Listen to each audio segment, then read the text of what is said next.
فأعوذ بالله من الشيطان الرجيم بسم الله الرحمن الرحيم الحمد لله الذي أنزل على عبده الكتاب ولم يجعل له عوجا قيما لينذر بأسا شديدا من لدنه ويبشر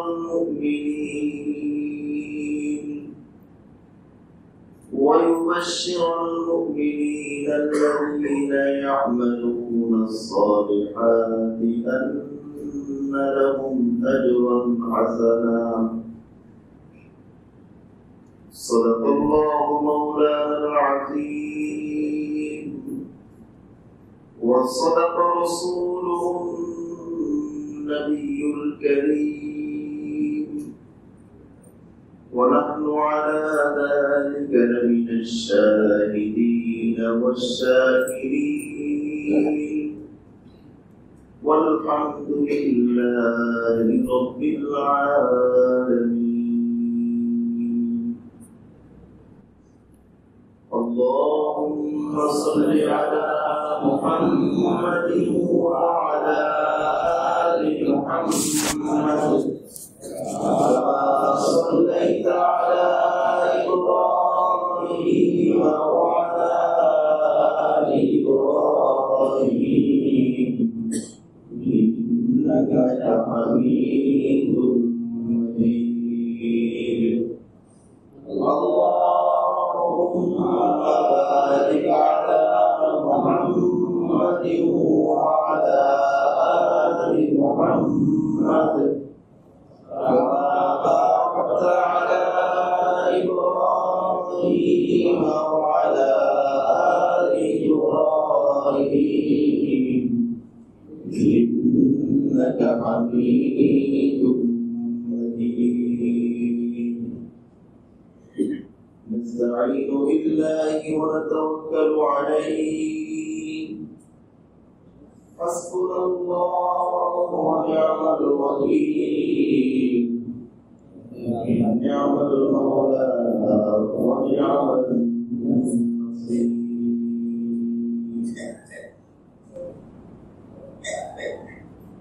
الله رب العالمين সীমাহীন মেহেরবানি আল্লাহ পাক আমাদেরকে পবিত্র কোরআনুল কারীমের অত্যন্ত গুরুত্বপূর্ণ সূরা জীবন পরিবর্তনকারী শিক্ষণীয় সূরা সূরাতুল কাহফের দ্বিতীয় পর্বের তাফসীরে বসার সুযোগ দিয়েছেন। এজন্য আমরা সকলেই হৃদয়ের গভীর থেকে আল্লাহ রাব্বুল আলামিনের শাহী দরবারে শুকরিয়া আদায় করি। আলহামদুলিল্লাহ। সূরাতুল ইউসুফ এটা যেমন সর্বস্তরের মানুষের জন্য উপদেশ, সূরাতুল কাহফ সর্বস্তরের মানুষের জন্য উপদেশ। বিশেষ করে যারা সত্যের পতাকা নিয়ে সামনে অগ্রসর হতে চায়, গোটা পৃথিবীর বিরুদ্ধে যারা আল্লাহ রাব্বুল আলামিনের আওয়াজ, আল্লাহ রাব্বুল আলামিনের কালিমা, আল্লাহ রাব্বুল আলামিনের কালিমাকে সামনে নিয়ে গোটা পৃথিবীর বিরুদ্ধে যারা দাঁড়াতে চায়, যারা জীবনের পরোয়া না করে শুধুই জান্নাত চায়, যারা মনে করে ইসলাম পালন করা, হয়তো ইসলাম পালন করতে গিয়ে চতুর্দিক দিয়ে দরজা বন্ধ হয়ে যায়, ঠিক ওই মুহূর্তে তাদের জন্য আল্লাহ পাকের কুদরত, আল্লাহ রাব্বুল আলামিনের অলৌকিক কিছু নিদর্শন কিভাবে প্রকাশ পায় এবং কিভাবে তাদের হৃদয়ে সান্ত্বনা লাভ করে, এই কেন্দ্রিক অত্যন্ত গুরুত্বপূর্ণ কিছু আলোচনা এবং কিছু ঘটনা, কিছু উপদেশ, কিছু সুসংবাদ এবং কিছু সতর্কবাণী সবকিছু সমন্বয় এই সূরাতুল কাহফ। এটা আল্লাহ রাব্বুল আলামিন অত্যন্ত চমৎকার ভাবে আমাদের শিক্ষণীয় এবং শিক্ষার উপযোগী করে আল্লাহ রাব্বুল আলামিন অবতীর্ণ করেছেন। আমরা চেষ্টা করব সূরাতুল কাহফ এই তাফসীর থেকে আমরা যেন জীবনে কিছু হাসিল করতে পারি আমাদের জীবনে যেন আমরা কিছু ধারণ করতে পারি, আমরা যেন কিছু শিখতে পারি, কিছু জানতে পারি এবং কিছু মানতে পারি। আল্লাহ পাক আমাদের সকলকে তৌফিক দান করুন। আমিন। সূরাতুল কাহফের একেবারেই প্রাথমিক কিছু আলোচনা গত সপ্তাহে হয়েছিল, আজকেও প্রাথমিক কিছু আলোচনা হবে। সূরাতুল কাহফের বেশ কিছু ফজিলত রয়েছে, তার মধ্যে উল্লেখযোগ্য ফজিলত হচ্ছে গত সপ্তাহে আমরা যেটা আলোচনা করেছিলাম, আল্লাহ রাব্বুল আলামিন কেউ যদি সূরাতুল কাহফের বিশেষ করে 10টি আয়াত মুখস্থ করে, আল্লাহ রাব্বুল আলামিন তাকে দাজ্জালের ফিতনা থেকে হেফাজত করে। এই সংক্রান্তই গত সপ্তাহে একটি হাদিস বর্ণনা করা হয়েছিল, আজকে আরেকটি হাদিস। এটা অত্যন্ত চমৎকার ভাবে মোটামুটি এই হাদিসের আলোকে বেশ কিছু বিষয় একটা হাদিসের মধ্যে আলোচনা এসেছে। এই হাদিসটা হচ্ছে সহিহ মুসলিমের 2937 নম্বর হাদিস। আজকে আমরা এই হাদিসটি আলোচনা করে এরপর আমরা আজকের আয়াতের উপরে আলোচনা করব ইনশাআল্লাহ। এই হাদিসের মধ্যে আল্লাহ রাব্বুল আলামিন দাজ্জাল আসবে এবং ঠিক ওই মুহূর্তে আমাদের করণীয় কি। কেউ যদি দাজ্জালকে পেয়ে যায় তাহলে নবীজি বলেছেন সে যেন সূরা কাহফ পড়ে ওই মুহূর্তে। অর্থাৎ আজকের এই হাদিস থেকে আমরা যেটা বুঝতে পারবো সেটা হচ্ছে দাজ্জাল কিংবা দাজ্জালের সভ্যতা, এই দাজ্জালের সভ্যতার বিপরীত ওই মুহূর্তে আল্লাহ রাসূল সাল্লাল্লাহু আলাইহি ওয়াসাল্লাম সূরাতুল কাহফকে মুমিনের জন্য হাতিয়ার স্বরূপ বানিয়ে দিয়েছে। এটা মুমিনের মস্ত বড় হাতিয়ার। হাদিসের মধ্যে এসেছে নবীজি সাহাবী বর্ণনা করেন, যাকার রাসূলুল্লাহ সাল্লাল্লাহু আলাইহি ওয়াসাল্লাম আল-গাদাতা আদ-দাজ্জাল। একদিন সকালবেলায় নবীজি আমাদের কাছে দাজ্জালের ব্যাপারে বিস্তারিত আলোচনা করলেন। ফাখাফাতা ফীহি ওয়া রাফা। সাহাবী বর্ণনা করেন নবীজি আলোচনার ভঙ্গিটা এমন ছিল, স্বাভাবিক না। নবীজি কিছুটা আবেগের সাথে, কিছুটা উত্তেজিত হয়ে কখনো আওয়াজকে উঁচু করেন এবং কখনো আওয়াজকে নিচু করেন। মানব যখন অতি আবেগে কথা বলেন তখন কথার ভিতরে কিছুটা তরঙ্গ ফুটে উঠে, কখনো জোরে কথা বলে আবার কখনো আস্তে কথা বলে। নবীজি এইভাবে দাজ্জালের বিবরণ দিলেন। হাত্তা যান্না আন্নাহু ফি তাইফাতিল্লাহ। সাহাবী বর্ণনা করেন নবীজির মুখে দাজ্জালের বিবরণ শুনে আমাদের মনে হলো দাজ্জাল মনে হয় এই খেজুর গাছের আড়ালে গেছে, মানে একেবারে কাছাকাছি এই যে চলে আসছে একদম। সাহাবী বর্ণনা করছেন যে আমরা মনে করছি যে খেজুর গাছটা পার হলে দাজ্জালকে দেখব, এমন একটা পরিস্থিতি। এভাবে আলোচনা শেষ হয়ে গেল। নবীজির মুখে দাজ্জালের বিবরণ শুনে সাহাবায়ে কিরাম অনেক ভয় পেয়ে গেলেন। ফালাম্মা রুহনা ইলা রাসূলিল্লাহি সাল্লাল্লাহু আলাইহি ওয়াসাল্লাম। এটা ছিল সকালবেলার কথা। বিকেল বেলায় সাহাবায়ে কিরাম যখন আসলেন নবীজির কাছে, তখন আফাদালিকা ফিনা, নবীজি দেখেন সকলের চেহারার মধ্যে ভীতির নিদর্শন, ভীতু ভীতু চেহারা, ভয় পেয়ে গেছে। তখন নবীজি বললেন, ফাকালা মা শানুকুম, কি হয়েছে তোমাদের, ভয় পেয়ে গেছো নাকি? দাজ্জালের কথা শুনে সকালবেলায় যে দাজ্জালের বিবরণ দিলাম, এই বিবরণের কারণে কি তোমরা ভয় পেয়ে গেছো? মা শানুকুম, কি অবস্থা তোমাদের? তখন সাহাবায়ে কিরাম বললেন, ইয়া রাসূলুল্লাহ, যাকারতা দাজ্জাল আল-গাদাতা ফাখাফাসতা ফীহি ওয়া রাফা'তা হাত্তা যান্না আন্নাহু ফী তাইফাতিল্লাহ। নবীজি বলেন, সাহাবী বলেন, ইয়া রাসূলুল্লাহ, সকালবেলায় আপনি যেভাবে দাজ্জালের বিবরণ দিলেন এবং আপনার কণ্ঠ উঁচু নিচু হচ্ছিল, আমরা এতটা ভয় পেয়ে গেছি, আমাদের মনে হচ্ছে যে দাজ্জাল কেমন যেন খেজুর গাছের আড়ালে। তখন নবীজি বললেন, গায়রুদ দাজ্জাল আখওয়াফানি আলাইকা। নবীজি বললেন, এই দাজ্জালটা আসল আসলে অনেক ভয়। আচ্ছা, এই কথায় আরো ভয় পেয়ে যাবে না? এমনি তো ভয়ের বিষয়। নবীজি যদি বলেন না সমস্যা নাই এটা, কিন্তু নবীজি কি বললেন আসলে কি ভয়ের বিষয়। তখন নবীজি বললেন আচ্ছা শোনো, আচ্ছা তো ভয়ের বিষয়, তবে এবার তোমাদেরকে আমি কিছু সান্ত্বনা লাগে শুনে। সেটা কি?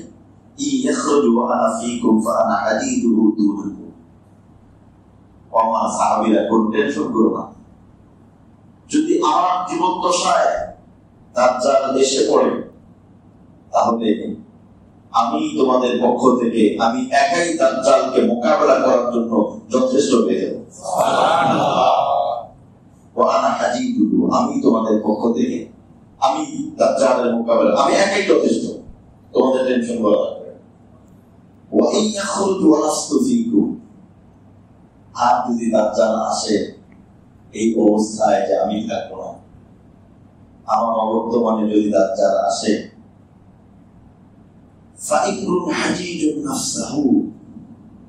তাহলে প্রত্যেকে যেন নিজেকে নিজে দাজ্জালের ফিতনা থেকে বাঁচায়। তাহলে আমাদের জন্য একটু কঠিন হয়ে গেল না? বুঝতেছেন নাকি?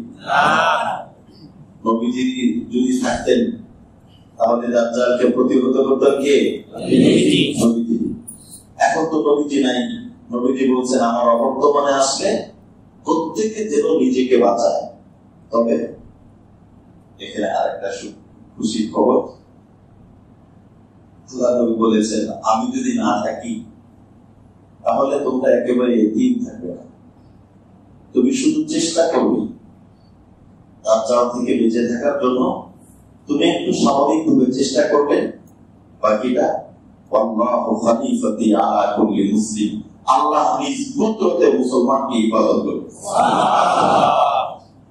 তাহলে নবীজি বললেন আমার বর্তমানে তোমাদেরকে ইবাদত করবেন কে? আল্লাহ। আল্লাহ ইবাদত করবেন। এরপর নবীজি দাজ্জালের কিছু বিবরণ তুলে ধরেছেন। ইন্নাহু শাআবুন কাদিদুন, দাজ্জালকে দেখলে তোমরা দেখবে যে সে একজন যুবকের আকৃতি নিয়ে আসবে। কাদিদুন, কাদিদ বলা হয় যার চুলগুলো কোকড়ানো, তার চুলগুলো কোকড়ানো থাকবে। আইনুহু কাইমা, এবং তার চোখ একটু ফুলে থাকবে, চোখ উঠলে যেরকম এরকম চোখ ফুলা থাকবে। কান্নি আশবাহু বিআব্দুল উজ্জা ইবনে কাতান, ওই যুগের একজন ব্যক্তি ছিল আব্দুল উজ্জা বিন কাতান। নবীজি বলেন কেমন যেন আমার মনে হয় যে তার চেহারার সাথে দাজ্জালের চেহারার কিছুটা মিল আছে। এরপরে নবীজি বলেন ফামান রাআহু মিনকুম ফালইকরা আলাইহি ফাওয়াতিহা সূরাতুল কাহফ। এই শব্দটার জন্যই পুরো হাদিস বললাম। নবীজি বলছেন ফামান রাআহু মিনকুম, তোমাদের মধ্যে যেই দাজ্জালকে দেখবে সে কি করবে? ফালইকরা আলাইহি ফাওয়াতিহা সূরাতুল কাহফ, সে যেন সূরা কাহফের প্রথম কিছু আয়াত, ন্যূনতম 10টি আয়াত সে যেন তেলাওয়াত করে। তাহলে দাজ্জালের প্রতিরোধক হিসেবে নবীজি কোন সূরা পাঠ করতে বললেন? সূরাতুল কাহফ। তাহলে আমরা একটু কষ্ট করে একটা আয়াত করে কি আমরা এই সূরা কাহফের ন্যূনতম 10টি আয়াত মুখস্থ করতে পারবো না? ইনশাআল্লাহ। এটা মুখস্থ করা উচিত। তাফসীরের ভিতরে লিখছে দিন যত যাবে, এই হাদিসটা পড়লে আপনি মোটামুটি কিয়ামতের একটা মেসেজ চলে আসছে এই হাদিসে। এই সামনের অংশ দিয়ে একদম কিয়ামতের আগ পর্যন্ত কি ঘটবে এই মেসেজ থেকে আমরা যতটুকু বুঝি, দিন সামনে যত যাবে, মাহদী এবং হযরত ঈসা আলাইহিস সালাম আসার আগ পর্যন্ত দিন সামনে যত যাবে খারাপ ছাড়া ভালো হবে। হাদিসটা দেখবেন মনে করতে পারে সামনে আরো ভালো না।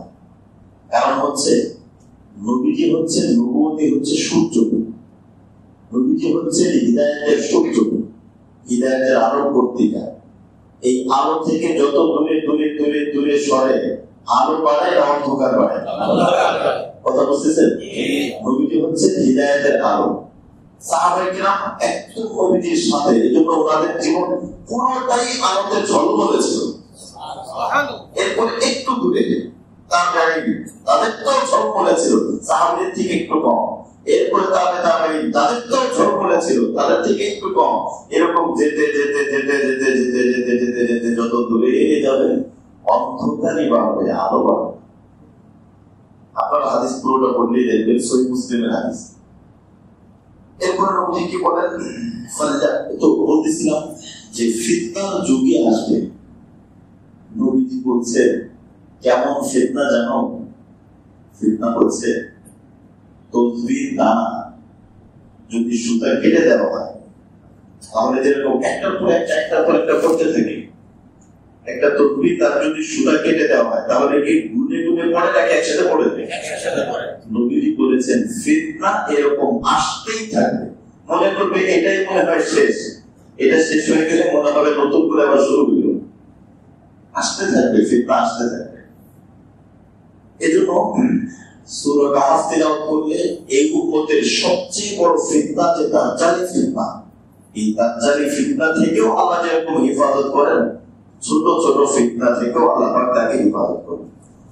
এজন্য আমরা অবশ্যই সূরা কাহফের বেশ কিছু, বিশেষ করে 10টি আয়াত মুখস্থ করব। এই এক সপ্তাহ মিলে যদি একটা আয়াত মুখস্থ করি, খুব বেশি কঠিন হবে, সময় পাবে। আলহামদুলিল্লাহিল্লাযী আনজালা আলা আবদিহিল কিতাবা ওয়া লাম ইয়াজআল লাহু ইওয়াজা। আপনি চিন্তা করেন, আমি ব্যস্ত মানুষ, একটা আয়াতই পড়ি, আপনি একটা আয়াত পড়তে পড়তে পড়তে পড়তে এক সপ্তাহ মুখস্থ হয়ে যাবে, সমাধানে একদম মুরব্বী উনিও পাবেন। আর যুবকরা তো এক সপ্তাহের মধ্যে 10টা আয়াতই পাবে ইনশাআল্লাহ। এভাবে যদি আমরা একটু করি, তাহলে আল্লাহ পাক আমাকে ফিতনা থেকে হেফাজত করবে।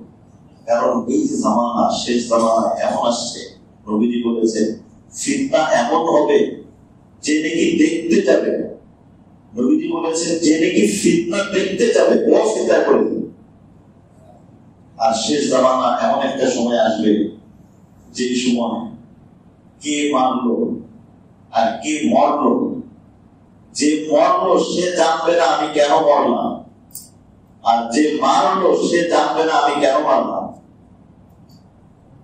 হাদিসে আসছে ইমাম সাহেব, খতিব সাহেব, টঙ্গী কেন্দ্রীয় মসজিদের খতিব সাহেব, ওনাকে ধরে নিয়ে গেছে জঙ্গি সংগঠন ইসলামের সদস্যরা। বুঝলেন দোষটা কি দোষ? বাংলাদেশের বয়োজ্যেষ্ঠ আলেম দ্বীন, একজন আল্লাহ বুজুর্গ মানুষ, কিসের দোষ? ওনাকে তারা ধরে অত্যন্ত নির্মম নির্যাতন করছে। উনি জানেন না কি দোষটা কি, আমার কি অন্যায়, আমি কি কারো মাথায় বাড়ি দিছি, আমি কি কারো জায়গা দখল করছি, আমি কারো থেকে টাকা মারছি, কি অন্যায়? আল্লাহ বলছেন জানবে না। আল্লাহ রাব্বুল আলামিন আমাদেরকে, আমাদের দেশকে এ ধরনের সন্ত্রাসী সংগঠন এবং সন্ত্রাসীদের কার্যক্রম থেকে আল্লাহ পাক আমাদের দেশকে হেফাজত করুন। আমিন। এগুলো এই জন্য নয়, এগুলো হওয়ার কারণ হচ্ছে মুসলমান মাঝে মাঝে ঝিমিয়ে পড়ে। আমি একটা কথা বলেছি, মুসলমান যদি তার মুসলমানিত্ব বজায় রাখে,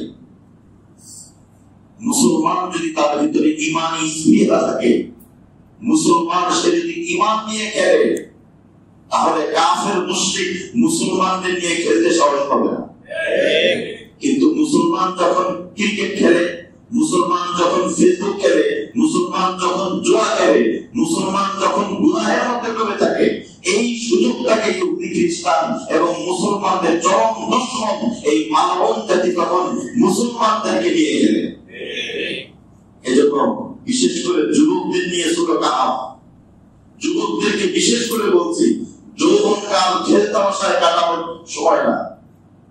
আব্দুল্লাহ ইবনে ওমর রাদিয়াল্লাহু তাআলা 15 বছর হয়নি বয়স, নবীজির কাছে কাকুতি বিনতি করে কান্নাকাটি করছেন, আমাকে যেন জিহাদের জন্য অনুমতি দেওয়া হয়। কি স্পৃহা ছিল! 15 বছর হয়নি বয়স, নবীজি একবার ফেরত দিলেন, উনি কান্নাকাটি করছেন, না জিহাদে যাবই। মুসলমানদের ভিতরে ঈমানী জজবা ছিল, ঈমানী স্পৃহা ছিল। আল্লাহ পাক আমাদের যুব সমাজের ভিতরে এরকম ঈমানী স্পৃহা অর্জন করার তৌফিক দান করুন। এই স্পৃহা তাফসীরের মজলিসে, এই স্পৃহা দিনে হালাকায় এই স্পৃহা অর্জন হয়, কিন্তু গুনাহের কারণে এই স্পৃহা নষ্ট হয়ে যায়। গুনাহের কারণে এই স্পৃহা দিলের মধ্যে যখন গুনাহের বীজ ঢোকে তখন এই স্পৃহা নষ্ট হয়ে যায়। আল্লাহ পাক আমাদেরকে গুনাহের থেকে বেঁচে থাকার তৌফিক দান করুন। এজন্য আমরা সূরা কাহফটা মুখস্থ করে নিব। রাসূল সাল্লাল্লাহু আলাইহি ওয়াসাল্লাম বলেন, কেউ যদি দাজ্জালকে দেখতে পায় সে যেন সূরা কাহফের প্রথম কয়েকটি আয়াত তেলাওয়াত করে। ইন্নাহু ইয়াখরুজু মিন হুল্লাতিন বাইনা শামি ওয়াল ইরাক। নবীজি বলেন, সিরিয়া এবং ইরাক এর মধ্যবর্তী অঞ্চল থেকে দাজ্জাল বের হবে। সিরিয়া এবং ইরাক, আমরা বিস্তারিত দাজ্জালের ব্যাপারে কোন পটভূমিতে কি হবে না হবে সেটা বেশ সামনে এই ব্যাপারে আয়াতই আছে। আমি এখন শুধু এই হাদিসটা বলছি। এই হাদিস দ্বারা কোন এলাকা বোঝায় পুরো মানচিত্রের আলোকে আমরা ইনশাআল্লাহ শেষের দিকে আলোচনা করব, যেহেতু ইয়াজুজ মাজুজের আলোচনাই আছে। ইন্না ইয়াজুজ ওয়া মাজুজ মুফসিদুনা ফিল আরদ আলোচনাই যেহেতু সূরার মধ্যে আছে, এজন্য ওই কেন্দ্রিক বিস্তারিত কথা বলছি না। বাকি এতটুকু সিরিয়া এবং ইরাক একটু জেনে রাখলে হবে, কারণ আমরা মানচিত্রের আলোকে কিছু কিছু দেশকে আমরা টার্গেট করতে পারি, ওই অঞ্চল থেকে বের হবো। ফাকাসা ইয়ামিনান ওয়া কাসা শিমালান। নবীজি বলেন, সে বের হওয়ার সাথে সাথে ডানে এবং বামে ব্যাপকভাবে ধ্বংস এবং হত্যাকাণ্ড চালাতে থাকে। তখন নবীজি বলেছেন, ইয়া ইবাদাল্লাহ আসবিতু। নবীজি বলেছেন, ইয়া ইবাদাল্লাহ আসবিতু। ওই সময়ের হে ঈমানওয়ালারা, তোমরা ঈমানের উপর অটল অবিচল থাকবে। খবরদার দাজ্জালের মুখে পড়বে না। দাজ্জাল তোমার সামনে বিভিন্ন অফার পেশ করবে, ওই অফারে তুমি পড়বে না। আমি পড়বো কি পড়বো না বুঝবো কেমনে? আমি তো 10 টাকার লোভ সামলাইতে পারি না,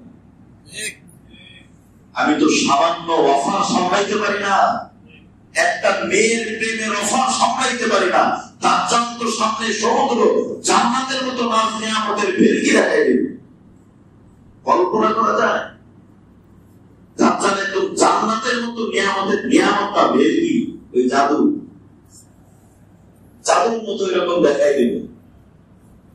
দাজ্জালকে যে মানবে জান্নাতের মতো এরকম নিয়ামতের একটা ভেলকি দেখাই দেবে। এই আমাকে মানছে, দেখো একদম দেখাই দেবে অনেক কিছু পেয়ে। এজন্য মুসলমান ঈমানের উপর অটল থাকা কঠিন হবে, এখন থেকে প্র্যাকটিস করতে হবে। জান যদি চলেও যায় আরাম ধরবো না ইনশাআল্লাহ। এই শরীর আল্লাহর দেওয়া, এই দেহ আল্লাহর দেওয়া, আল্লাহর দেওয়া শরীর দিয়ে আল্লাহর নাফরমানি করবো না ইনশাআল্লাহ। আল্লাহ পাক আমাদেরকে তৌফিক দান। আমিন। নবীজি বলেছেন, ইয়া ইবাদাল্লাহ আসবিতু। হে আল্লাহর বান্দারা, তোমরা অটল থেকো। এরপরে নবীজি বলেন, ইয়ামকুসু ফিল আরদি 40 ইয়াওমা। সে পৃথিবীর মধ্যে 40টা দিন থাকবে, মাত্র 40 দিন। কিন্তু এই 40 দিন, 40 বছর, এই 40 সংখ্যাটা খুব গুরুত্বপূর্ণ। কুরআন এবং হাদিসের আলোকে এই 40 সংখ্যার অনেক ইতিহাস আছে। রাসূল সাল্লাল্লাহু আলাইহি ওয়াসাল্লাম নবুয়ত পেয়েছেন কয় বছর বয়সে? 40 বছর বয়সে।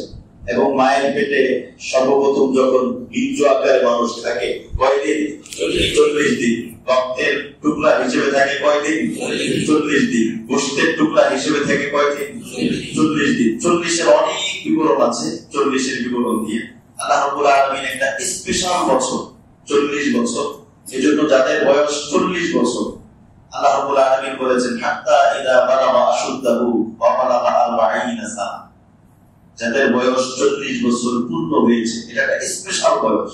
40 বছর স্পেশাল বয়স। যাদের হয় নাই খেয়াল করবেন, আর যাদের হয়েছে পার হয়ে গেছে, যারা 40 চলছে, এখানে কি কেউ আছে যাদের 40 চলছে?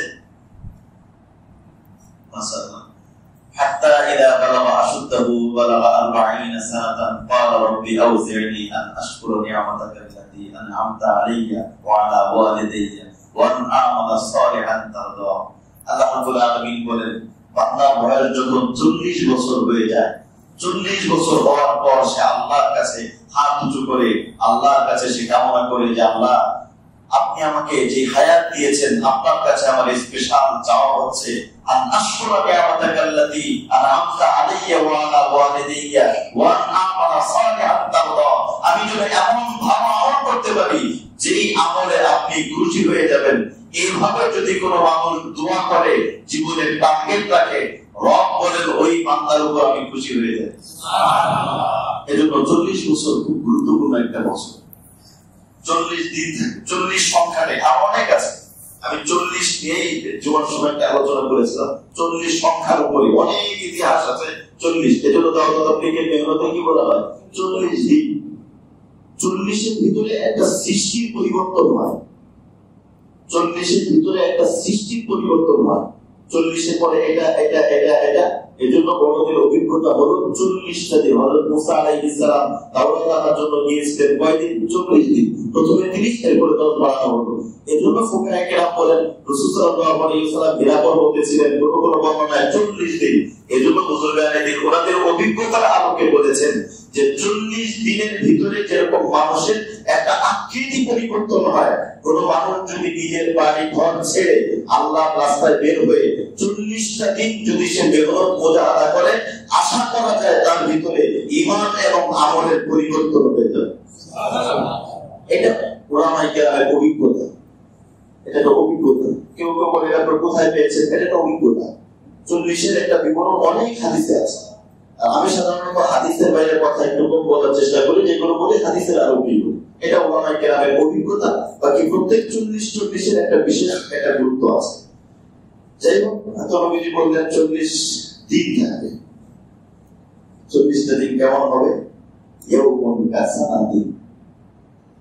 প্রথম যে দিনটা হবে, এই দিনটা হবে 1 বছরের সময়। সুখ দুঃখের সময় পার হইতে যায়, ঠিক না? চিন্তার সময়, টেনশনের সময় পার হইতে যায় না, সুখের সময় চলে যায়। প্রথম দিন হবে একটা দিন 1 বছরের সময়। ওয়ায়াউমুন কাশাহরিন। এবং এর পরের দিনটা হবে 1 মাসের সময়।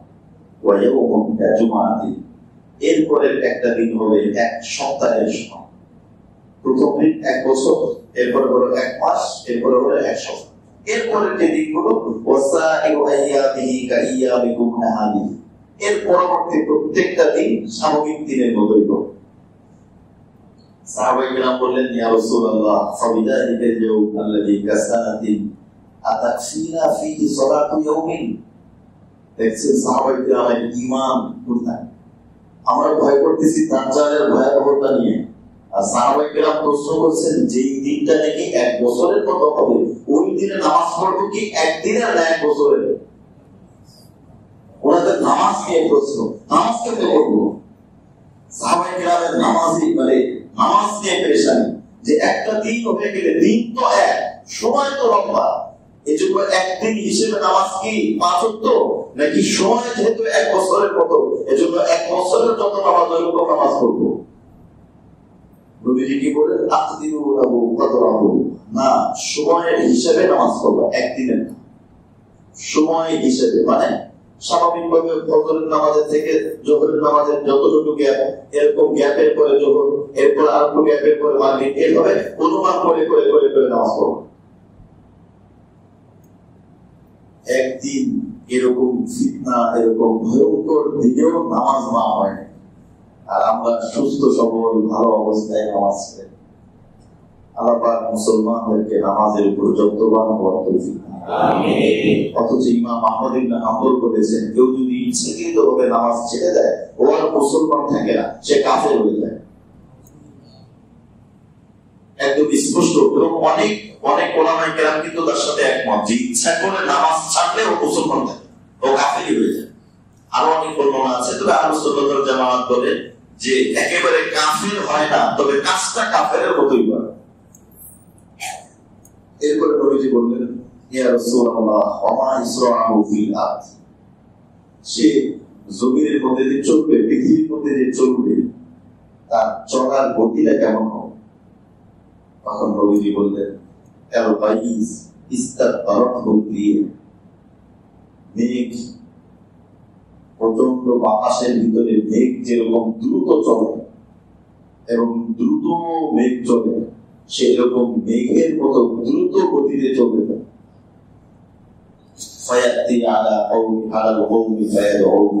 সে একটা জাতির কাছে আসবে, আসার পরে তাদেরকে দাওয়াত দেবে যেন তারা তাকে রব করে খোদা করে মেনে নেয়।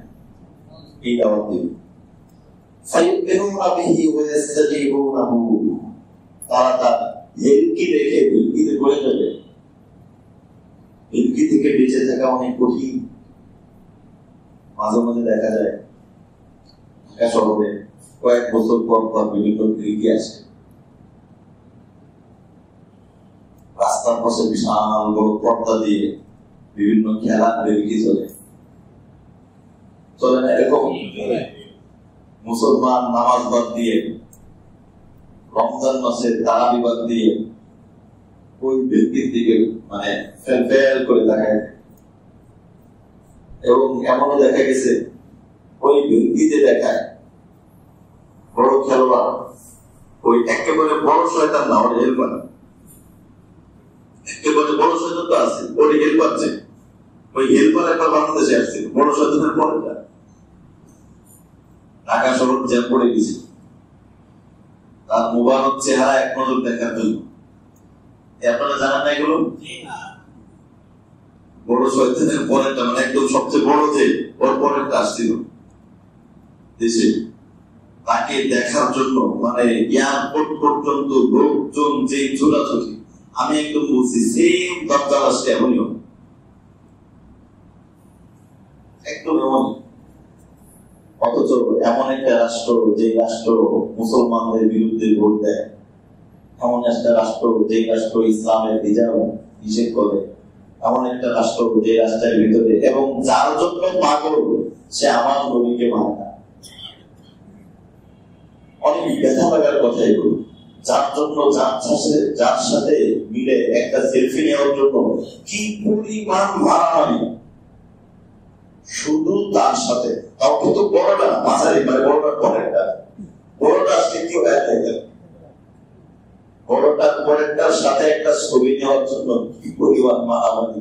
অথচ আমরা দেখি কারো কারো ছবি ধরে ধরে এখন পুলিশ ফিরে গেছে না, এ কথা বলতে নেই। ওর সাথে ছবি একটা সময় লটকায় রাখতো, একদম মেইন রুমের ভিতরে লটকায় রাখতো। এখন ওই ছবি আগে চিন্তা করতে আল্লাহ পৃথিবীর কারো কাছে না থাকে, কারণ ওই ছবিটাই এখন আযাব হয়ে দাঁড়াইছে, ওই ছবিটাই এখন শাস্তির কারণ হয়ে দাঁড়াইছে। মুহতারাম, কিয়ামতের দিন যদি ফেরেশতারা এই মালউনের সাথে, এই খ্রিস্টানের সাথে ছবি এটা দেখে যদি আলাদাভাবে পিটায়, তোর ছবি মানে তোমাকে তো দেখা যাবে ইমাম সাহেবের সাথে মসজিদে, তোমাকে ওই শয়তানের সাথে কেন দেখা গেল, ওখানে কেন গেছো? তুমি তো থাকবে ফজরের নামাজে ইমাম সাহেবের পাশে, ওখানে কেন? আল্লাহ আমাদেরকে বুঝেন তৌফিক দান করুন। আমিন। এবারে জানাজায় পূর্ববীতে জানাজা পড়াইতেছিলাম, পরে লাশ অনেক ভিআইপি পারসন, তো লাশের আগে কিছু কথা বলবে, পরে যিনি কথা বলতেছেন তিনি পরিচয় করে দিচ্ছেন যে আজকে আমাদের এই অনেক বড় মানুষ, ইনার জানাজা হচ্ছে, ইনাকে ওই সময় বলছিল প্রধানমন্ত্রীর সাথে এই থাকতো, এই করতো, সেই করতো, অনেক কিছু। আমি সাথে সাথে কথা শেষ হয়ে গেলে বলতাম যে আজকে এমন জায়গায় যাইতেছে সেখানে প্রধানমন্ত্রীর সাথে থাকার কারণে নাজাত হবে, ইমাম সাহেবের সাথে মসজিদে থাকার কারণে নাজাত হবে। যদি এটা হইতো যে ইমাম সাহেবের সাথে মসজিদে দেখা যায় কিনা, এটা নাজাত হবে। এজন্য আল্লাহ পাক আমাদেরকে এটা বোঝার তৌফিক দান করুন। মুসলমান এরকম বাতাসে ভেসে চলে গেল, সবাই দৌড় দিছে, আমিও দৌড় দেবো, আমি তো বুঝেছি কার জন্য দৌড়তে গেছি, আমি কার স্টাইলে চুল কাটতেছি, সে কে? সে তো আমার নবীকে মানে না, সে তো আমার রবকে মানে না, তো তার অনুসরণ আমি কেন করবো? আমার কি কোনো ব্যক্তিত্ব নাই? আমার কি কোনো আদর্শ মানার কেউ নাই? আমি তো জানি জন্মের পর থেকে মৃত্যু পর্যন্ত আমার মডেল, আমার আদর্শ একমাত্র মুহাম্মদুর রাসূলুল্লাহ সাল্লাল্লাহু আলাইহি ওয়াসাল্লাম। এটা একদম নিশ্চিত কথা। আপনি যে যে দল করেন কোনো সমস্যা নাই, আপনি দল করেন, পায়ে হাত রেখে বলি নবীকে ছাড়া কোনদিন আপনার মুখে এটা যেন না আসে অমকে আদর্শের সৈনিক। সে কে? দেখতে চাই, বলেন সে কে? তার জীবনে আনেন কে? নবী ছাড়া আপনার আদর্শ কে? আমি অমকের সৈনিক, সে কে? সে কে? কেউ না, একমাত্র নবীজি, একমাত্র নবীজি যার চন্দ্রের ভিতরে কোনো খুঁত থাকতে পারে, চন্দ্রের ভিতরে খুঁত থাকতে পারে, নবীজির চরিত্রের ভিতরে, জীবনের ভিতরে বিন্দু মাত্র কোনো খুঁত নাই। আমাদের আদর্শ অনুযায়ী আমি নবী সৈনিক, এ কথা বলতে বাধে কেন? কেন বাধে? আপনি যে দল করেন করেন, সমস্যা নাই।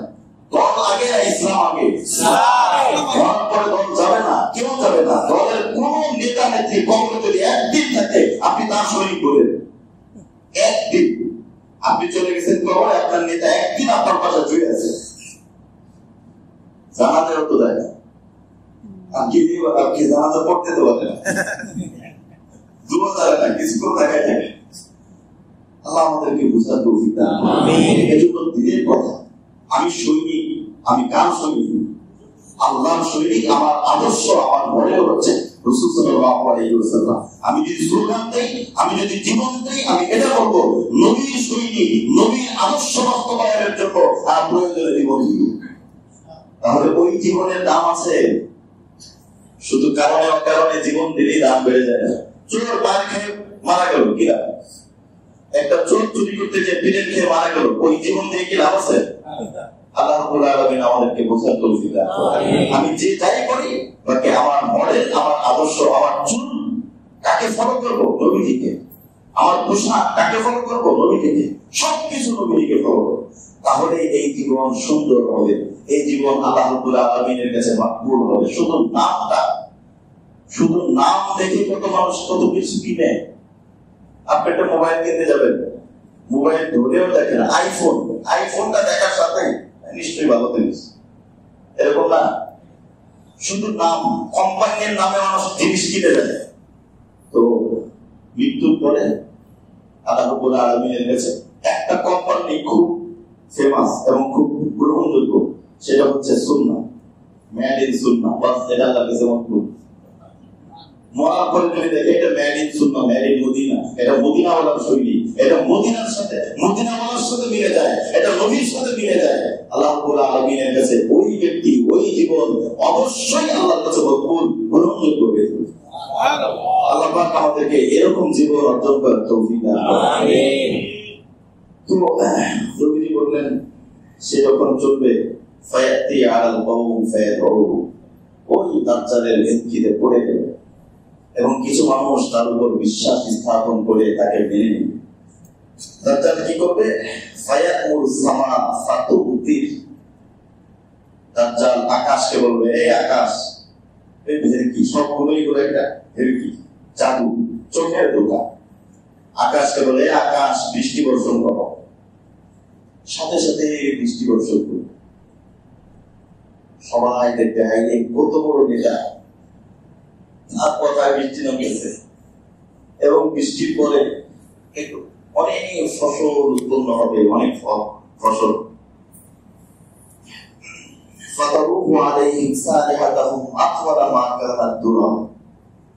নবীজি বলেন, আল্লাহ রাব্বুল আলামিন মাঝে মাঝে ঢিল দেন। আমরা ঢিলটাকে নিয়ামত মনে করি, গুনাহ করতেছে, নিয়ামত বেড়ে যাচ্ছে, এটা হলো ঢিল। এই কথা বুঝতেছেন না?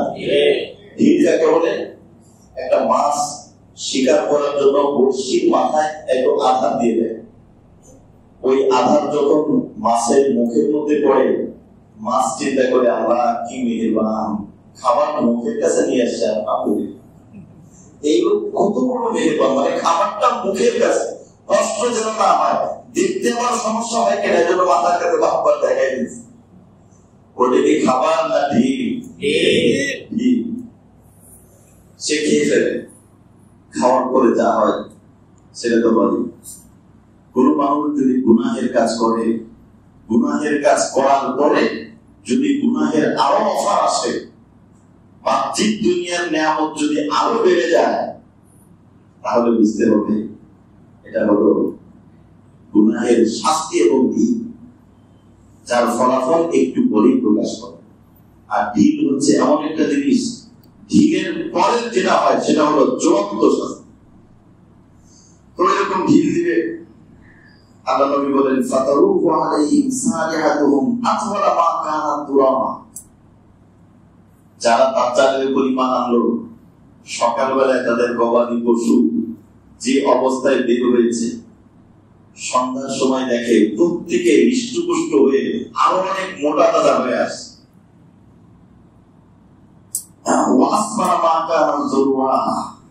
এবং তাদের পশুগুলো দেখবে যে একদম স্তনের পুরো দুধে ভরা, মানে বাহ্যিক নিয়ামত অনেক বেশি দেখা যাবে।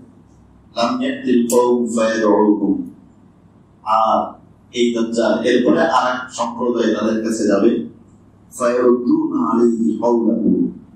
তারা দাজ্জালের কথাকে প্রত্যাখ্যান করবে, ঈমান আনবে। তারা বলবে যে তোমাকে আমরা মানি না, এবং তোমার এই ব্যাপারে তুমি যে দাজ্জাল, এই ব্যাপারে আমাদের নবী আমাদেরকে সতর্ক করেছে। ফায়ানসারিফু আলাইহিম, দাজ্জাল কিছু বলবে না, চলে যাবে। কিন্তু কি হবে? ফায়ুসবিহুনা মুমলিঈন, সকালবেলায় দেখবে যে তাদের কোনো ধন সম্পদ নাই, একদম চতুর্দিকে বাহ্যিক যেটা পরীক্ষা, সব ধন সম্পদ শেষ, ব্যালেন্স শূন্য, জিরো ব্যালেন্স, একদম কিছুই নেই, সব শেষ হয়ে গেছে। লা ইয়ামলিকুনা শাইআম মিন আমওয়ালিহিম, তারা কোনো সম্পদের মালিক না। গত সপ্তাহে বলেছে এটা কেমনে হবে, সব শেষ হয়ে যাবে। ওয়ায়ামুরু বিল হারাবিয়্যা ফায়াকুলু লাহা উখরুজি কুনুজাক, সে যেতে থাকবে, হঠাৎ এক জনপদ ওই জায়গায় দিয়ে যাওয়ার সময় যে মাটির স্তূপ আছে, এই মাটির স্তূপকে লক্ষ্য করে সে বলবে যে উখরুজি কুনুজাক, এই মাটি, তোমার ভিতরে কোনো সম্পদ থাকলে বের করে দাও। এটা বলবে ফাতাত্তাবিউ কুনুজুহা কায়াসিবিন নাহাব, তখন দেখবে যে মৌমাছির ঝাঁক, চাকের ভিতরে যেরকম মৌমাছি কিলবিল করে, এরকম মৌমাছির চাকের মতো অগণিত সম্পদ, অসংখ্য সম্পদ মাটির নিচ থেকে বের হয়ে আসছে। দাজ্জালের কথা। সুম্মা ইয়াদউ রাজুলান মুমতালিআন শাবাবান, এই হাদিসটা গত সপ্তাহে বলেছিলাম। এরপরে সে একজন যুবককে ডাকে, একজন যুবককে ডাকার পর তাকে দুই টুকরা করবে। এরপরে তার সাথীদেরকে লক্ষ্য করে বলবে যে আমি যদি এই ব্যক্তিকে আবার হত্যা করে, মানে জীবিত করে দেই, তাহলে কি আমার উপর তোমাদের যে বিশ্বাস এটাকে আরো বাড়বে? তারা বলবে হ্যাঁ, অবশ্যই বাড়বে।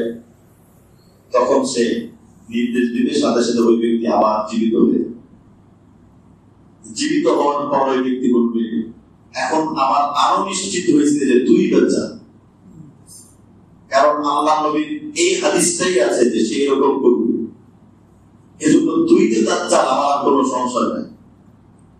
তখন সে বলবে, নবীজি বলেন ওই মুহূর্তে যত মানুষ থাকবে সর্বোত্তম মানুষ হয়েছে। তখন সে বলবে তোর যদি ক্ষমতা থাকে, শক্তি থাকে, তুই এবার আমাকে আর একবার হত্যা করে দেয়। দাজ্জাল চেষ্টা করবে, কিন্তু তাকে আর হত্যা করতে পারবে না।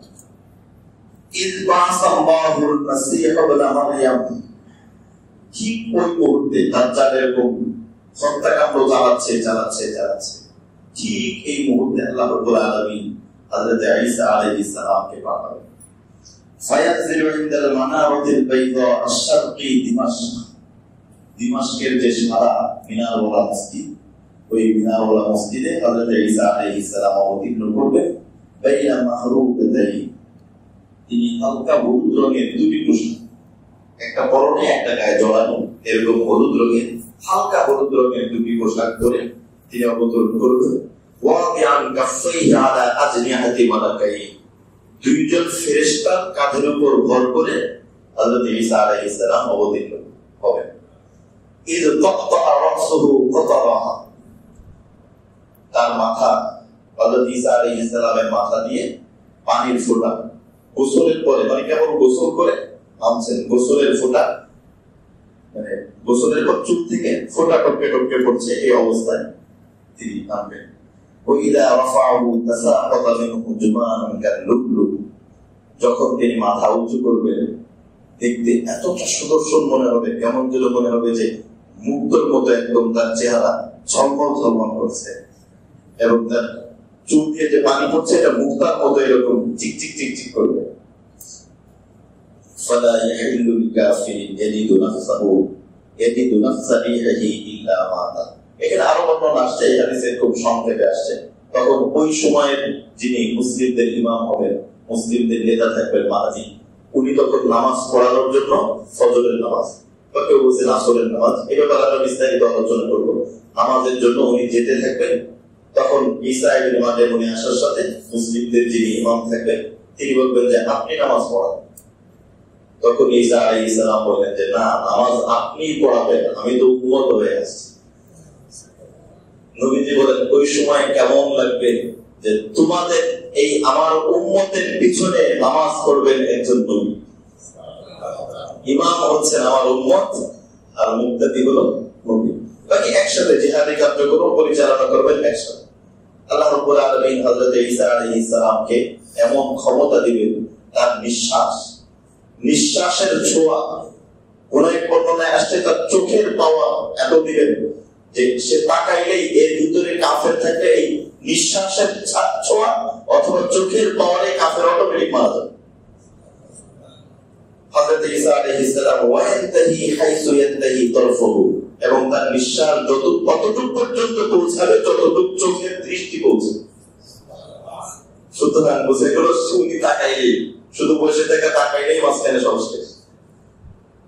ফায়াবতুহু হাত্তা ইউদরিকাহু বিবাবিল লুত। ইসরায়েলের লুত একটা জায়গা, আমরা এটা বলবো। ওই জায়গায় ঈসা আলাইহিস সালাম আসছে, এই খবর পাওয়ার সাথে সাথে দাজ্জালের সব শেষ হয়ে যাবে। তখন দাজ্জাল শুধু পালানোর পথ খুঁজবে যে কোথায় পাওয়া যায়, কোথায় জান বাঁচা যায়, সে ছোটাছুটি করবে। হযরত ঈসা আলাইহিস সালাম তাকে খুঁজতে খুঁজতে বাবুল লুত, ওই লুত নামক স্থানে ফায়াকতুলুহু, তাকে হত্যা করবে। সুম্মা ইয়াতি নবিয়ুল্লাহ ঈসা কওমান ওয়া আসাল্লাহু মিনহু। আল্লাহ রাব্বুল আলামিন এর নির্দেশে ঈসা আলাইহিস সালাম আসবেন, ফিরে আসবেন। দাজ্জালি ফিতনা শেষ। দাজ্জালি ফিতনা শেষ মানে পৃথিবীর ইতিহাস থেকে যুদ্ধ বিগ্রহ ওই দিন শেষ। এরপরে আর পৃথিবীতে কোনো যুদ্ধ বিগ্রহ মারামারি হবে, ওই শেষ। যুদ্ধ ওই জায়গায়, দাজ্জালের হত্যা মানে একদম পৃথিবীর যুদ্ধ ফেলে শেষ, আর কোন যুদ্ধ হবে না। এরপরে কি আমাদের আগে এটা কেমন আমরা বলবো, যুদ্ধ হবে না, যুদ্ধ শেষ।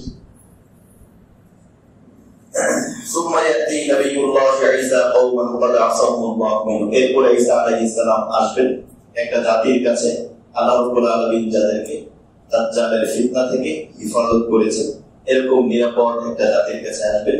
ফায়ামসাহু আন ওয়াজুহাহুম, হযরত ঈসা আলাইহিস সালাম তাদের মুখমণ্ডলে হাত বুলিয়ে দেবেন। ওয়া ইউহাদ্দিসুহুম বিদারাজাতিহিম ফিল জান্নাহ, এই মুখে যে হাত বুলিয়ে দিবেন, এই বুলিয়ে দেওয়ার কারণে আল্লাহ রাব্বুল আলামিন তাদের জান্নাতের ভিতরে তাদের যে স্তর আছে, কে কোন স্তরের জান্নাতি আল্লাহ পাক তাদেরকে দেখেন। এরপরে সবাই নামাহুম কাযালিক, এভাবে চলবে কিছুদিন। ইন আওহাল্লাহু ইলা ঈসা আন্নী ক্বাদ আখরাজতু ইবাদাতি, তখন আল্লাহ রাব্বুল আলামিন হযরত ঈসা আলাইহিস সালামকে বলবেন যে ঈসা, আমার আরেক মাখলুক আমি এখন বের করতেছি, তোমার সামনে আরেকটা পরীক্ষা আসছে, আমার আরেকটা মাখলুক আসছে। সেটা কি? সেটা হলো ইয়াজুজ মাজুজ। ইয়াজুজ মাজুজ আসবে, লা ইউদালিয়ানি লিআহাদিন বিকিতালিহিম, তাদের সাথে যুদ্ধ করা সম্ভব না। আল্লাহ রাব্বুল আলামিন ঈসা আলাইহিস সালামকে বলবেন যে এমন এক মাখলুক যাচ্ছে, এদের সাথে যুদ্ধ করা সম্ভব না, তুমি তোমার বাহিনী নিয়ে পাহাড়ের উপরে চলে যাও। কারণ এরা এমন জাতি, এরা যখন বের হবে, এরা কিভাবে বের হবে আমরা বলবো। এরা বের হওয়ার পরে সামনে যা হবে একদম খেয়ে পরিষ্কার করে দেবে। এমনকি প্রথম এদের বাহিনী চলে যাওয়ার পর সমুদ্র পার হয়ে যাবে, আর পানি সব খেয়ে পার হয়ে যাবে। পরের গ্রুপ আসার পরে সমুদ্রের মাটি এরকম ধরে করবে, মাটি নরম নরম লাগে, এখানে তো অনেক পানি ছিল, ওই পানি আগের গ্রুপ শেষ করে দিয়েছে, একদম খুব ভয়ঙ্কর একটা জাতি ইয়াজুজ মাহুজ। আল্লাহ রাব্বুল আলামিন তখন ঈসা আলাইহিস সালামকে বলবেন যে ফাহাদি ইবাদি ইলা তুর, তুমি তুর পাহাড়ে চলে যাও, তুমি তোমার অনুসারী মুসলিমদেরকে নিয়ে তুর পাহাড়ে চলে যাও। তখন হযরত ঈসা আলাইহিস সালাম সবাই নিয়ে তুর পাহাড়ে চলে গেলেন। তখন ফি কুল্লি হালাবি ইয়ানসিরু, তখন তারা উঁচু জায়গা থেকে ঢেউয়ের মতো ইয়াজুজ মাহুজ ঢেউয়ের মতো তরঙ্গের মতো উপরের উপর ঝাঁপিয়ে পড়বে, কিন্তু মুসলমান তো উপরে চলে গেছে পাহাড়ের উপরে। এরপরে ফায়ামিরুনা আওয়াইলিহিম আলা বুহাইরাতি তাবারিয়া, বুহাইরা তাবারিয়া, ওই যে দাজ্জাল জিজ্ঞেস করছিল বুহাইরা তাবারিয়ার মধ্যে কি পানি আছে, ওই বুহাইরা তাবারিয়ার পাশ দিয়ে যাবে, পানি সব শেষ করে ফেলবে। এরপরে ফায়াশরবুনা মা ফিহা সুম্মা ইয়ামুরু আখিরুহুম, এরপরে আরো এরকম ধাপে ধাপে ধাপে ধাপে যারা চলতে থাকবে। ওয়ায়াহসুরু নাবিয়ুল্লাহি ঈসা ওয়া আসহাবা, হযরত ঈসা আলাইহিস সালাম কিছু সময় মুসলিমদেরকে সহ এই অবরুদ্ধর মতো, কারণ তারা নির্দিষ্ট কিছু জায়গার মধ্যে আছে, আর পুরো পৃথিবী কাদের দখলে, ইয়াজুজ মাজুজের দখলে, কিছুটা অবরুদ্ধ অবস্থায় থাকবে। হাত্তা ইয়াকুনা রাসুত তুরি লিআহাদিহিম খায়রুন মিন বিআতি দিনার লিআহাদিহিম আল-ইয়াওম, ওই মুহূর্তটা হবে মুসলিমদের জন্য অর্থনৈতিক দিক দিয়ে সবচেয়ে কঠিন, শক্তি সমর্থক দিক দিয়ে, অর্থনৈতিক দিক দিয়ে। কারণ খাবার কোথায়, তো সব পৃথিবী তো তাদের দখলে, উন্নত উপরে আছে। নবীজি বলেছেন তখন তাদের অবস্থা এরকম হবে, একটা গরুর মাথা 100 দিনারের থেকে বেশি মূল্যে বিক্রি হবে। একটা গরুর মাথার দাম 100 দিনার, কিন্তু অনেক টাকা, অনেক টাকা, প্রায় 100 দিনার তো অনেক মূল্যের হবে। ফায়ারবু নাবিয়ুল্লাহি ঈসা ওয়া আসহাবুহু ইলা আল্লাহ, তখন ঈসা আলাইহিস সালাম এবং তার সাথীরা সবাই আল্লাহ রাব্বুল আলামিনের কাছে দোয়া করবে যে আল্লাহ আমাদেরকে ইয়াজুজ মাজুজ থেকে হিফাজত করেন, এরা তো আমাদেরকে অনেক কষ্ট দিচ্ছে। ফায়ুরসিলুল্লাহু আলাইহিম আন-নাফ, আল্লাহ রাব্বুল আলামিন তাদের ঘাড়ে এক ধরনের পোকা, এই পোকা পাঠাবেন। ফায়ুসবিহুনা ফারসা কামাউতি নাফসিন ওয়াহিদাতিন, এক মুহূর্তে আল্লাহ রাব্বুল আলামিনের কাউকে শেষ করতে তো সেকেন্ড লাগে না, এক মুহূর্তে সব শেষ হয়ে যাবে। সুম্মা ইয়াহবিতু নাবিয়ুল্লাহি ঈসা ওয়া আসহাবুহু, এরপর ঈসা আলাইহিস সালাম ওনার সঙ্গীদেরকে নিয়ে আসবেন। ফালা ইয়াজিদুনা মাওযিআ শিবরিন ইল্লা ক্বাদ মালাআহু রাব্বুহুম, এমন কোন জায়গা, এক বিঘা, এক অর্ধহাত পরিমাণ জায়গা পৃথিবীতে খালি নাই যেখানে ইয়াজুজ মাজুজের শরীর এবং ডেড বডি পড়ে নেই। সব জায়গা, পুরো পৃথিবীর ভিতরে এক বিঘা পরিমাণ জায়গা ফাঁকা নেই, সব পদের পড়া, দেহ পড়া। এখন এটা তো তাদের জন্য খুব কষ্টকর হবে। তখন তারা দোয়া করবে যে আল্লাহ আমরা তো আসলাম, কিন্তু দুর্গন্ধ, রক্ত, এর ভিতরে কাঁপে যাবে। আল্লাহ রাব্বুল আলামিন তখন ফায়ুরসিলুল্লাহু আলাইহিম তায়রান কাআনাকিল বুখুর, বড় বিশাল উটের মতো পাখি, দেখতে উটের মতো অনেক বড় এরকম পাখি আসে। এই পাখি এসে এক একটা পাখি 3টা করে ইয়াজুজ মাজুজ নিয়ে যাবে, একটা মুখে দুইটা না, এক একটা এরকম ইয়াজুজ মাজুজ নিয়ে যাবে। নির্দিষ্ট একটা জায়গায় ইয়াজুজ মাজুজকে ফেলে দেওয়া হবে। যখন ফেলা হবে লা ইয়াকুন মিনহু বিউ মাদারিন ওয়ালা আওয়ারিন, যে কোন একটা তাবু, কোনো কিছু রক্ষা পাবে না, সব কিছু তারা এভাবে চলতে থাকবে। এরপরে আল্লাহ রাব্বুল আলামিন, এখন তো চলে গেল, ইয়াজুজ মাজুজ চলে গেছে, কিন্তু জায়গাগুলো রক্তাক্ত হয়ে গেছে, দুর্গন্ধ হয়ে গেছে। আল্লাহ রাব্বুল আলামিন সুম্মা ইউরসিলুল্লাহু মাতারা, আল্লাহ রাব্বুল আলামিন তখন বৃষ্টি বর্ষণ করবেন, অনবরত বৃষ্টি চলবে, প্রত্যেকটা জায়গায় ওই বৃষ্টি পৌঁছে যাবে। বৃষ্টি যখন পৌঁছে গেলে পুরো পৃথিবী কেমন যেন ধোয়া হয়ে যাবে, একদম ফ্রেশ পরিচ্ছন্ন হয়ে যাবে। হাত্তা তাতরুকুহা কাযিরাকা, এমন ভাবে কেমন যেন একদম চকচকে মসৃণ হয়ে যাবে।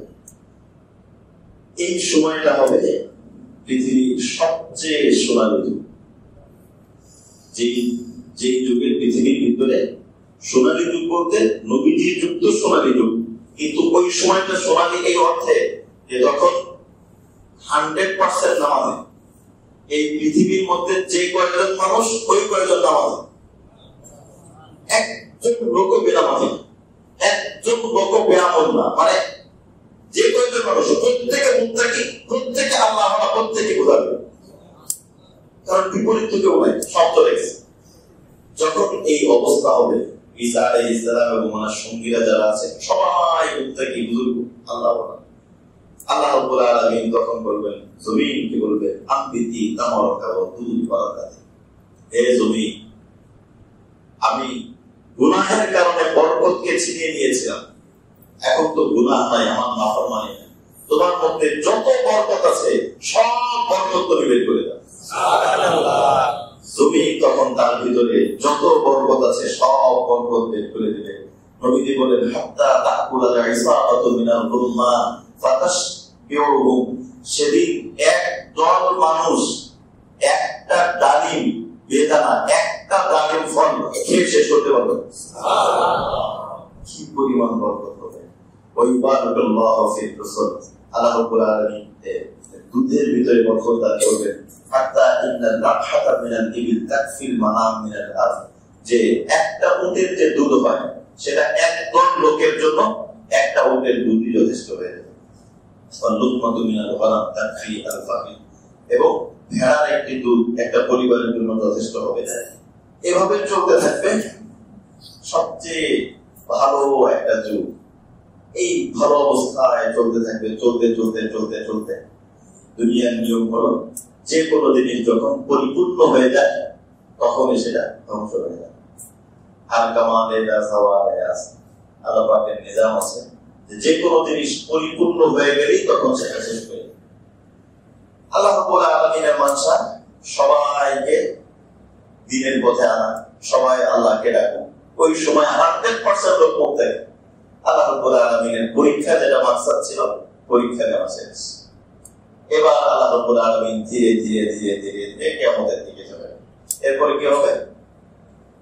ইবাসাল্লাহু লিহাম তাইয়্যিবা, আল্লাহ রাব্বুল আলামিন এভাবে বেশ লম্বা সময় কাটবে, 7 বছর কাটবে। এরপরে হযরত ঈসা আলাইহিস সালামের ইন্তেকাল হবে। আল্লাহ রাব্বুল আলামিন একটা সুগন্ধিযুক্ত খুব আরামদায়ক একটা বাতাস পাঠাবে। কেউ বলেছে এই বাতাসটা শেষ রাতে আসবে, কেউ বলেছে একটা সময় আসবে, একদম সুন্দর একটা বাতাস পৃথিবীতে আসবে। বাতাসে কি হবে? ফাতাখুদু তাহতা আবাতিহিম, যা তাদের মানুষের বগলের নিচ দিয়ে, মানে একদম পুরো শরীরকে গ্রাস করবে। ওই বাতাস যখন আসবে প্রত্যেক মুমিনের আত্মা কবজ করে, মুমিনের মৃত্যু হয়ে ওই স্থল বাতাসে মুমিনের মৃত্যু হয়ে। একটু আগে ছিল কিন্তু পৃথিবীর মধ্যে কেউ খারাপ মানুষ না। এরপরে আস্তে আস্তে আস্তে আস্তে ধীরে ধীরে মানুষের মধ্যে পরিবর্তন, আমলের ঘাটতি আস্তে আস্তে হইতে হইতে এর ভিতরে আল্লাহ রাব্বুল আলামিন সব ভালো মানুষগুলোকে উঠায় নিয়ে যাবে। এরপরে যারা থাকবে তারা হলো সবচেয়ে খারাপ মানুষ। ওই খারাপের ঘরে যারা, তারা তো খারাপই, খারাপ শুধু খারাপ খারাপ বাকি থাকবে।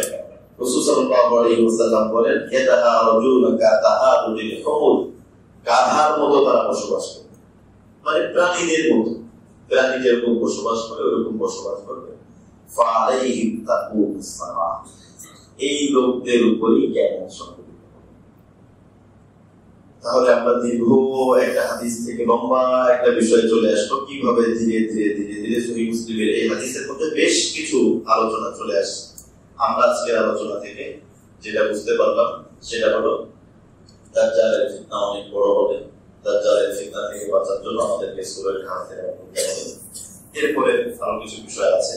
সূরা কাহফের শানে নজুল কি, মোটামুটি প্রাথমিক আলোচনা এখানে শেষ। এরপর থেকে মৌলিক সূরার আলোচনা ইনশাআল্লাহ শুরু হবে। সূরা কাহফ অবতীর্ণ হয়েছিল কাফেরদের 3টা প্রশ্নের উত্তরে। উকবা ইবনে আবি মুআইদ, নজর বিন হারিস, এই দুইজন ইহুদিদের কাছ থেকে নবীজিকে পরীক্ষা করার জন্য কিছু প্রশ্ন জেনে আসছিল। তারা 3টা প্রশ্ন শিখে আসছিল। আল্লাহ রাব্বুল আলামিন যদি তৌফিক দান করেন ইনশাআল্লাহ আলোচনা হবে।